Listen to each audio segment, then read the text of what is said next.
We'll come here in Genesis chapter 40, and in this chapter we will see Joseph's remarkable ability and his optimistic outlook in his lowest state. And you're gonna, as a believer in Christ, our attitude will determine our altitude eventually, and that is our attitude towards God. And we forsake God in trials, tribulations and distress, or do we give Him glory in our lowest state? And this chapter in Genesis answers this question. And here he begins in verse 1. It says, "And it came to pass after these things that the butler of the king of Egypt and his baker had offended their lord, the king of Egypt." Now here he mentions the baker and the cupbearer will come here. And he says that the butler and his baker. Again, you have the cupbearer and the baker. And first of all, the cupbearer is one of the most dangerous jobs in the times of the ancient times, because you are the first to either die by the enemy's poison, because you're the first to taste the drink, to present it to the king. Also, it's also the king himself, if he feels that you simply you betray his or her trust, it can lead to a lot of punishment here. And when you drink the first sip and the drink, the king usually waits and studies your face to determine if the wine is either poison or sour, as you can see in the book of Nehemiah verse 1. But moving on here, you say that the Pharaoh was wroth, verse 2, against the two of his officers, against the chief of the butlers and against the chief of the bakers. Now here you see, he mentions here the chief of the butlers and the chief of the bakers. Pharaoh was angry towards them. And he also gives you a glimpse of authoritarianism, because he puts these people in jail in every little detail. This is a very little detail based on household matters. And there may have been that the cupbearer did not serve the best wine, and also the chief butler's dream later on, his dream will be to serve Pharaoh better. He was encouraged in this place, and we'll see that later, to serve Pharaoh better. In verse, just to give you a glimpse, in verse 10, it says, "And the clusters thereof brought forth ripe grapes." See, that's verse 10, and verse 11. It says, "The clusters brought forth ripe grapes." And it may have been that he served the king of Egypt the sour wine. And later again, the death sentence, he gave a death sentence on the chief baker for the lack of service. Because at that time, the king had all power, authority. It's an authoritarianism. So he has all power to either, have a death sentence on someone that he displeases, that does not do the right job, or feel like someone is a threat to him. So if you read in Proverbs 16 verses 14, it says, "The wrath of a king is as a messenger of death, but the wise man will pacify it." See, the wrath of a king. So king has the power to sentence someone to death. But here you see he throws these people in jail because of little matters, and he casts them here in this place, in this king's, it's called Pharaoh's prison. And verse 3, it says, "And he put them in the ward and he put them in ward in the house of the captain of the guard in the prison, the place where Joseph was bound. Now these men, they did not perform the best services for the king, and so he put them in prison here where Joseph was. And in verse 4 it says, and the captain of the guard charged Joseph with them, and he served them, and they continue a season inward. Now Joseph is now able to serve these people. The captain of prison called up Joseph and asked Joseph to serve them. So he's now their personal servant in jail. And it says that they continued a season inward. In other words, they stayed in a prison for a very long time. And Joseph was the one who's serving the captain, the chief butlers, and the chief baker.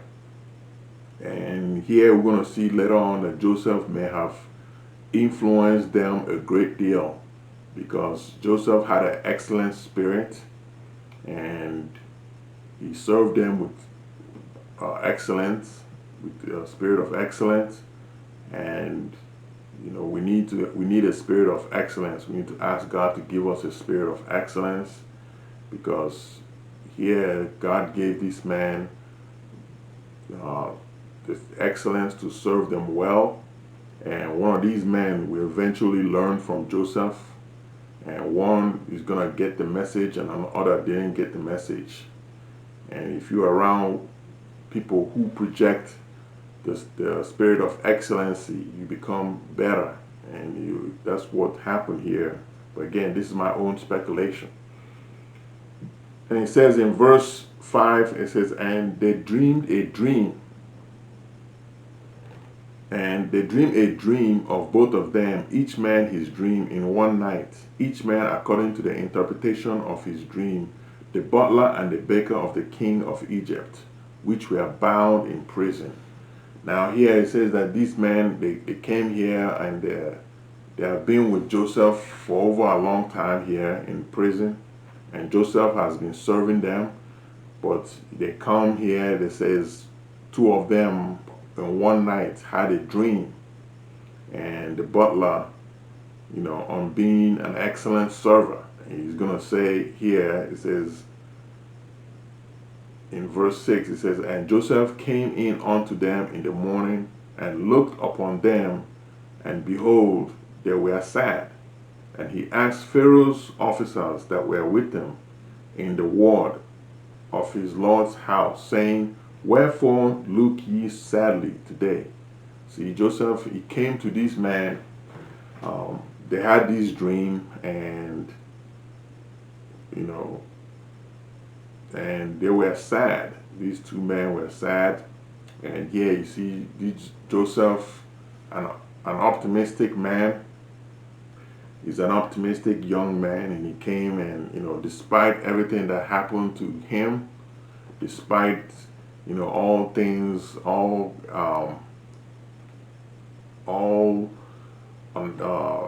a seam of unfortunate events that have happened to Joseph, but he still has this optimistic outlook. And it comes to them and said, wherefore are you looking down sadly today? See, Joseph says, he's trying to cheer these men up. He said, why are you looking so sad? And it tells about the man, Joseph. He was, despite everything that happened to him, he was still being able to lift his head up high and walk in an optimistic outlook. And then, he said, why do you cast your debt? He told them, why are you cast down? Why do you cast gently? He probably learned to cast his cares towards God. He has learned that God is the one that controls all the purposes and plan of his life. So he comes here with the happy face and say, why are you cast down? And then, he could have indulged with these men in self-pity, but he comes here to uplift them up. So it says in verse 8, and he said unto them, and they said unto him, we have dreamed a dream, and there is no interpreter of it.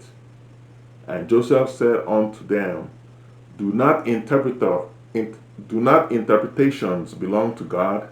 Tell me them, I pray you. See, Joseph comes here and they ask that they are looking for, they had this dream, but there were no interpreter. And here Joseph gives glory to God. You know, this is a sign of humility. And he says, do not interpretations belong to God? You see, Joseph have developed this habit of giving glory to God. And, you know, he comes here and because of this attitude, that's what is propelling this man to move forward because of his humility. You see, Joseph, you know, has a gift and he's humble, and this will lead him to eventually lead him to the king's court because of his humility. Because he could have taken credit. He said, I could have taken credit. He could have said that this belongs to me. I can tell you the dream. I'm the interpreter here. But he says, do not all interpreters, you know, do not all interpretations belong to God. See, he gave God the glory.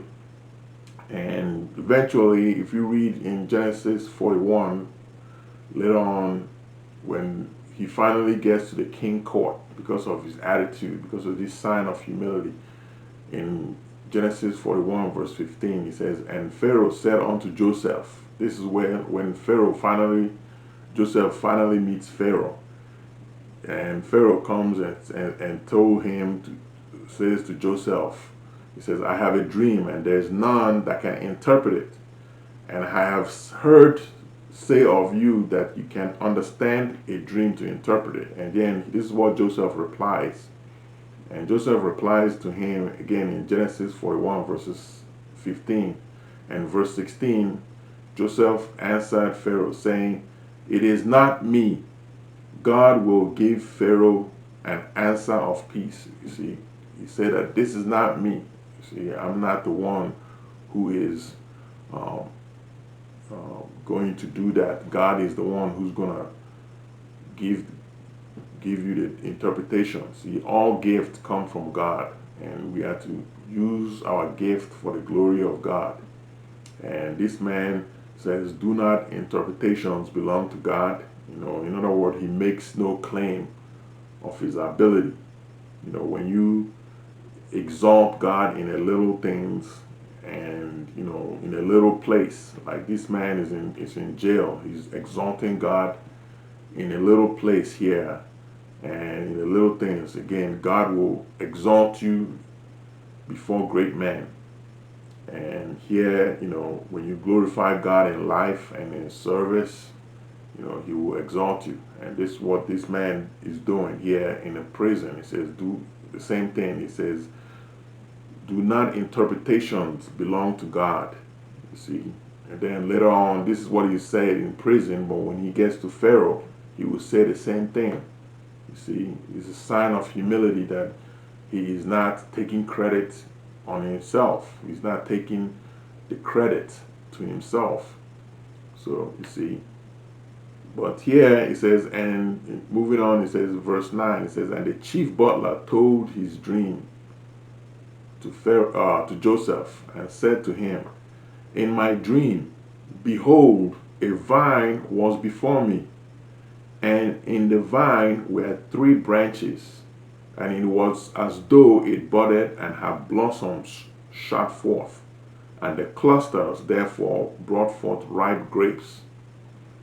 And Pharaoh's cup was in my hand, and I took the grapes and pressed them into Pharaoh's cup, and I gave the cup into Pharaoh's hand. Now, this man reveals his dream that he had. He's, you know, the butler's dream is this vine. He says that this vine came out, and then he says that there were 3 branches in the vine, and these things, this vine, there are these 3 branches that budded, and then when they budded, they blossomed, and then the blossoms and shot forth And then he says they brought ripe grapes. See, the emphasis here is made on the ripe grapes. You see, and then it says Pharaoh's cup was in my hand, and he took the grapes and he presses it down, and he pressed them into Pharaoh's cup, and then he gave it he gave it into Pharaoh's hand. You see, and then he says in verse 12, it says, and Joseph said unto him, this is the interpretation of it. The 3 branches are 3 days, yet within 3 days shall Pharaoh lift up thy head and restore thee unto thy place, and thou shalt deliver Pharaoh's cup into his hand, after the former manner when thou wast his butler. See, now just Joseph's interpretation now here, he gives this man an interpretation of his dream. And he says that the 3 branches is 3 days. And within 3 days, Pharaoh will lift up your head. In other words, Pharaoh will restore you in your place of prominence, you see. And after the former manner when you were a butler. You see, it wasn't as the fact that he was a bad server, but he may have not given Pharaoh the best wine, the ripe grapes. In other words, again, he says that he's going to restore you into your former place where you are, where you are serving, you see, and he will restore you into your place of prominence. And then in verse 14, it says, but think on me when it shall be well with thee, and show kindness, I pray thee, unto me, and make mention of me unto Pharaoh, and bring me out of this house. For indeed I was stolen away out of the land of the Hebrews, and here also have I done nothing that they should put me in a dungeon. Now you see this anguish, Joseph's inner anguish. His inner anguish is that he felt that he had been injustice had been done to him, and he wanted to get out of prison. This is his belief, that he felt that he was not supposed to be in prison. And sometimes we can feel like, as believers, we know that sometimes we are unjustly, things have been done to us unjustly. And here you see this man's heart, and he pleads for his innocence. So he's pleading for his innocence to be not only be released from prison, but he also wants to return back to his place. It says, for indeed I was stolen out of the land of the Hebrews. You see, he was stolen. He felt like he has been, he needs to follow the way that he needs to go home, and he needs to get justice for himself. It's also unusual for a Hebrew boy to leave his homeland and stay out in the far country. And, he does not want to die outside Canaan. So this is a sense of urgency to him too. He's going to when he's older, later on, he's going to tell his sons not to bury me here in Egypt, but take me back to Canaan. So his heart always is longing for Canaan. He wants to get out. He feels like he has been, injustice has been done to him. So he wants to be released, and he wants to leave Egypt to Canaan. But God wanted Joseph to be in Egypt. See, God wanted him to be Egypt, and Pharaoh eventually is going to need his gift of interpretation of dreams. But here you see this man, he's now pleading for his release. Again, had he been released right now, Joseph would have just left, and he would have flee and returned back to Canaan. So this is Joseph's anguish. This is the inner anguish here. This is his belief. This is longing. But sometimes whatever we wish for ourselves or whatever we long for ourselves is not always God's plan and purpose. You see, had this man been released right now, things could have gotten uh, bad. Of course, he would have gone home and justified himself. But God is the God that sees the entire picture. God wants to put Joseph here and keep him in jail until the right time.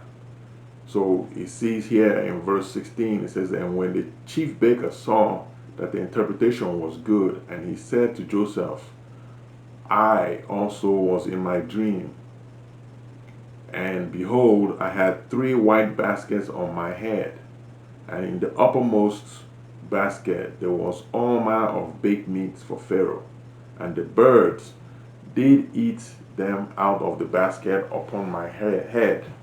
And here you see Chief Baker here seeing how good interpretation Joseph was. He asked Joseph to interpret his dream. Again, he says, I had 3 white baskets on my head.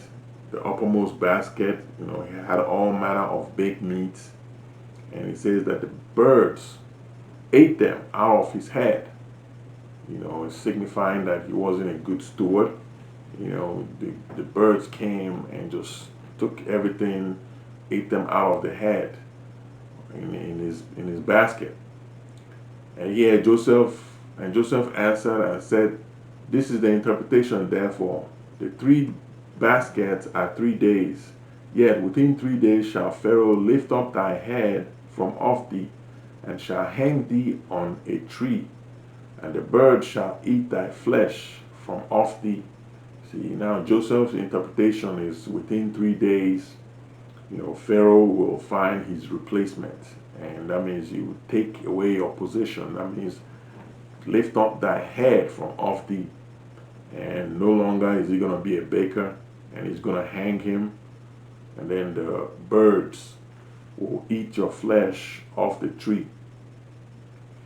And then it says here in verse 20, and it came to pass the 3rd day, which was Pharaoh's birthday, that he made a feast unto all his servants, and he lifted up the head of the chief butler and the chief baker among his servants, and he restored the chief butler unto his butlership again.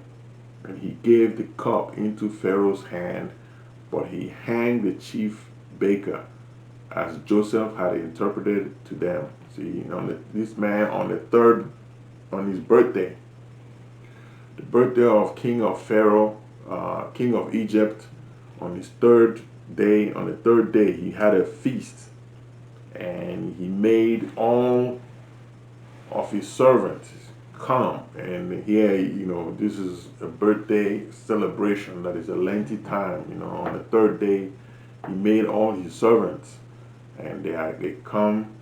And here he lifted up the head of the chief baker and the butler. He called them up, and like Joseph's interpretation here, he restored the butler, and then he put him back into his position and the butlership.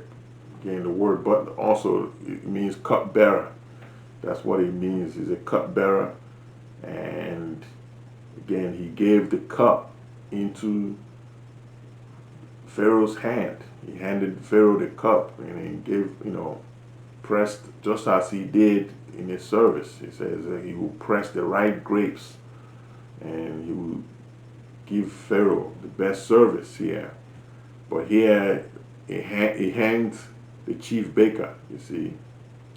Also, it shows the immense power of Pharaoh here in sentencing someone, to death over bakery defects, and also shows, the small matters that in Pharaoh's court is punishable by death. It's even in little things like bakery defects or any bad service. And more importantly, it shows the providence. You see, it shows the providence of God over Joseph's life, because these people were for a slave to be accused by the master's wife, of violating her is even more greater punishment than just not serving, the right drink or the right, not baking the right, biscuits. But here, Joseph could have been dead. He could have been, Potiphar could have sentenced him to death for, what her wife accused Joseph of. But here you see the hand of God is putting this man in the cell. You see, God saved him from the jaws of death second time. You see, God prevented him to die. And this man is in God's hand, secured in his God's hand. So in verse 23, it says, "Yet did not the chief butler remember Joseph, but forgot him." And here is the tragedy on the human side of things. You see, yet, he said, "Yet the chief butler did not remember Joseph, but forgot him." And all these things Joseph have done, and all the services he gave them, and also Joseph's telling them his inner anguish. These men were personal companion. They were in him, but he told them his secret desire, that he wants to go back. He felt like he was being wronged, unjustifiably put in prison. But here you see this man, it says, did not remember Joseph, but forgot him. You see, and it's just the way human people are, the human nature, the ugly side of it. In Job 19 verse 14, it says, "My kinfolk have failed me, and my familiar friends have forgotten me." See, they are forgotten. Being forgotten is completely very devastating when you feel like you have given everything and you are forgotten. And also in Ecclesiastes 9:15, it says, "Now there was found in it a poor wise man, and he by his wisdom delivered a city, yet no man remembered that poor man. Then said I, wisdom is better than strength. Nevertheless, the poor man's wisdom is despised, and his words are not heard." See, both Potiphar and the chief butler, they all forgot Joseph because he was simply a poor wise man. He was simply a poor wise man, and he was just a poor wise slave. See, he was just a poor wise slave, and he was wise, but he was a slave. See, that's the ugly side. They cannot, those people who are giving their best, people look at prestige and all these things, and once they move to the area of prestige, and when they see people that they are empowered, they don't remember they don't remember the old times and the lowest time they had. So that's what happened, and this is the ugly side of the human nature. Say, but God never forgot Joseph. You see, and God will never forsake us. God will always, will never leave us nor forsake us. In fact, it was necessary for them to forget Joseph. It was necessary for them to forget Joseph, because if he would have been released, he would have taken the first flight home, and he would never would have heard from again, and let alone save the nation, because that's what he was supposed to do. He was supposed to. God has brought him to Egypt to save a nation, and God had a bigger picture in mind. You see, and for God is for the preservation, to preserve Israel, the preservation of his people. And God is going to preserve Israel, because Israel is slowly falling into idolatry, and the sin of Canaanites is creeping into the line of Israel, and God is going to remove the children of Israel, the 12 tribes, out of that land. You see, they're not the tribes yet. These are the 12 sons. He's going to remove them out of the land of Canaanites. And also the famine is coming, and he's going to use famine. God uses famine to, move people. He can use sword, either sword, famine, to move people from one place to the other. But he's going to use these famine. He's going to bring famine, and he's going to use it for his glory. And here you see, although once again it's another heartbreak for Joseph, but now he must look to God. See, his ability, and with him sustaining favor with his brother, his ability couldn't sustain him with his brother, and his ability couldn't sustain him with Potiphar, and couldn't also sustain him with the butler. But now all he has now is God, and man will always let you down. And this is what God does. Sometimes God will have to remove all necessary supports and network system in order to show himself mightily. But we're going to see what God is going to do next, and eventually, but this man is going to stay here in prison for another 2 years, and God will put him here, and until God wanted, until the right time, God will bring him up. So we're going to continue next time in Genesis chapter 41. Until then, precious saints, God bless.